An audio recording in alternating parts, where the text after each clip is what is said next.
kalau kemudian menganggap bahwa impeachment itu tidak bisa dilakukan terhadap presiden yang dipilih langsung oleh rakyat, ini berbahaya juga sebetulnya, karena nanti presiden di Indonesia itu ngapain aja nggak apa-apa, mau korupsi nggak apa-apa, intervensi pemilu nggak apa-apa, ngobok-ngobok Mahkamah Konstitusi nggak apa-apa, bahkan mungkin keluarganya, ponakannya, istrinya, dan semuanya itu ada ipannya bisa jadi ketua Mahkamah Konstitusi, dan seterusnya. Dia nggak dianggap nggak apa-apa gitu.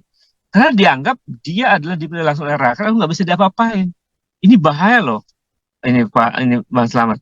Bahaya kekuasaan presiden di Indonesia ini kalau dianggap bahwa dipilih langsung oleh rakyat itu adalah segalanya, lalu boleh melakukan apapun demi kekuasaannya, dan DPR MPR tidak boleh ngapa-ngapain.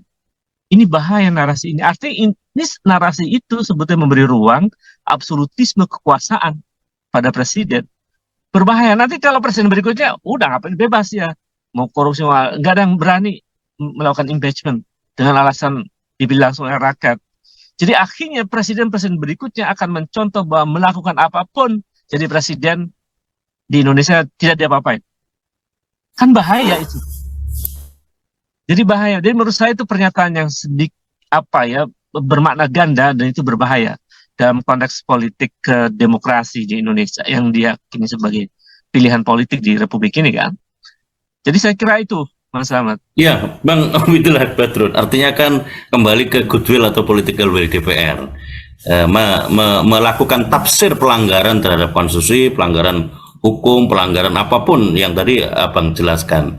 Sekarang bilang, kita coba analisa Bang, soal kekuatan politik yang ada di parlemen, yang itu representatif menggambarkan kekuatan politik yang ada di MPR. Seberapa jauh Bang goodwill atau political will itu, atau dengan kata lain beginilah, seperti apa syarat yang akan mendorong DPR MPR itu melakukan pemakzulan kepada Jokowi?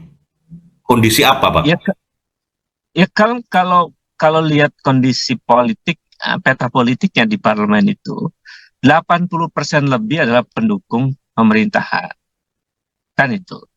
Maka menjadi sangat sulit kalau kita berharap sepenuhnya kepada DPR yang isinya 80% adalah pendukung pemerintahan yang irasional. Kan pendukung pemerintahan irasional itu maksudnya adalah dia mendukung pemerintahan, mau salah mau benar pokoknya dukung aja. Itu kan kualitas rendah dalam tata kelola negara itu. Padahal negara yang maju itu kan memberi ruang persyaratan bagi ada check and balances di dalam kekuasaan. Kalau itu nggak ada, ya membuat substansi dari kekuasaan yang menerapkan prinsip check and balances itu tidak dijalankan kan gitu. Nah, karena posisi peta politik di parlemen itu 80% itu adalah pendukung pemerintahan, sehingga apapun yang pemerintahan lakukan, salah atau benar atau salah, pokoknya dukung aja. Yang saya sebut tadi ini berbahaya dalam konteks membangun kualitas demokrasi. Nah, karena peta semacam itu, maka bagaimana mungkin peluang proses impeachment bisa dilakukan? Mungkin dengan tekanan publik sebetulnya. Di kondisi ketika sebuah pemerintahan itu banyak melakukan tindakan praktek kekuasaan yang tidak berdasarkan Konstitusi 45 lagi misalnya, maka pada situasi itulah sebetulnya kekuatan-kekuatan rakyat yang masih lurus dalam melihat negara ini, bahwa negara ini memang harus diselamatkan misalnya, maka itu yang sebetulnya bisa mendorong atau menekan DPR untuk melakukan sebuah proses impeachment. Tentu saja dengan argumen-argumen yang tadi saya sebutkan ya, jelas secara konstitusional itu bahwa memang ada aturan untuk seorang presiden bisa di-impeachment. Sebenarnya banyak tuh celahnya sebenarnya. Kalau saya melihat celah untuk impeachment presiden sekarang itu banyak. Misalnya kan ada di dalam pasal impeachment itu ada perbuatan tercela lainnya. Gitu. Perbuatan tercela itu apa contohnya? Misalnya dalam banyak agama di Indonesia, berbohong itu perbuatan tercela, ya kan? Ya kan, Bang Lawan?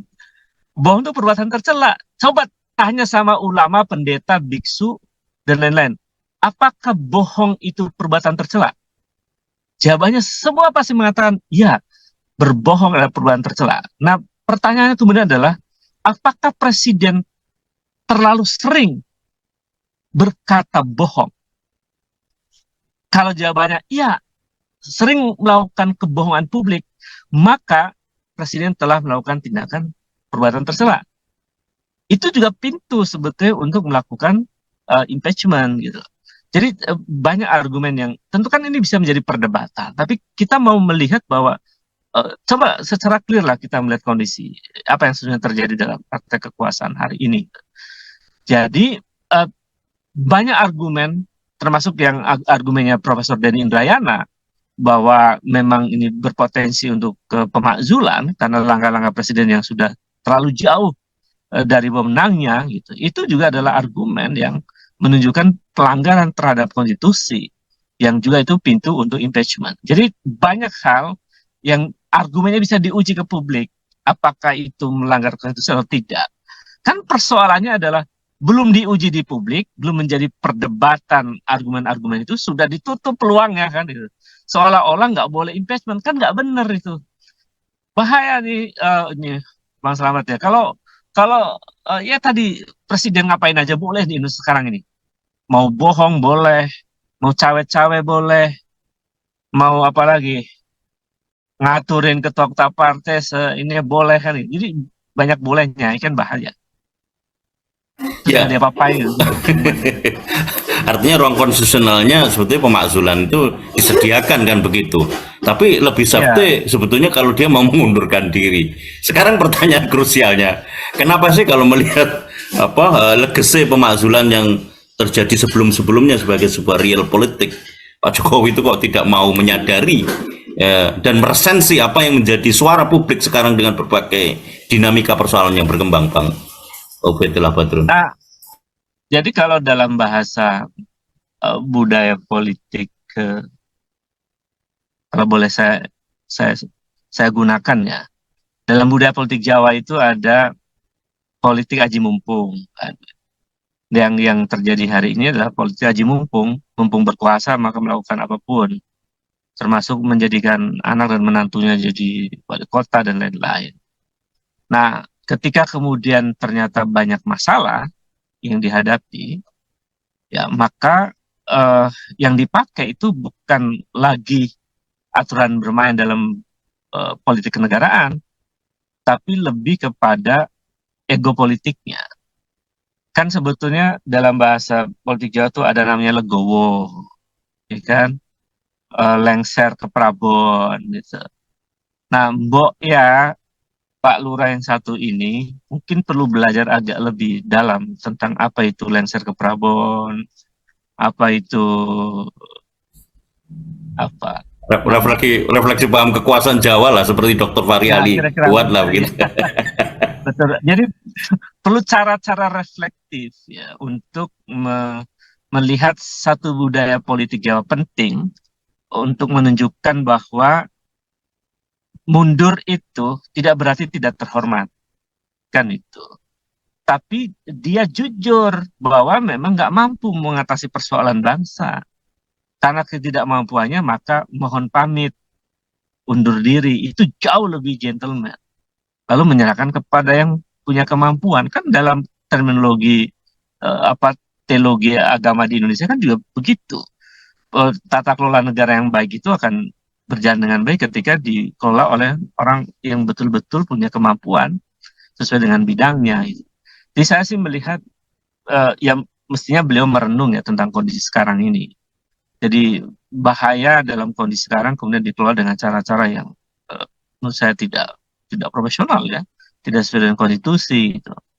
Beban negara makin banyak, problemnya makin rumit, dan yang diciptakan terus masalah-masalah baru dan seterusnya.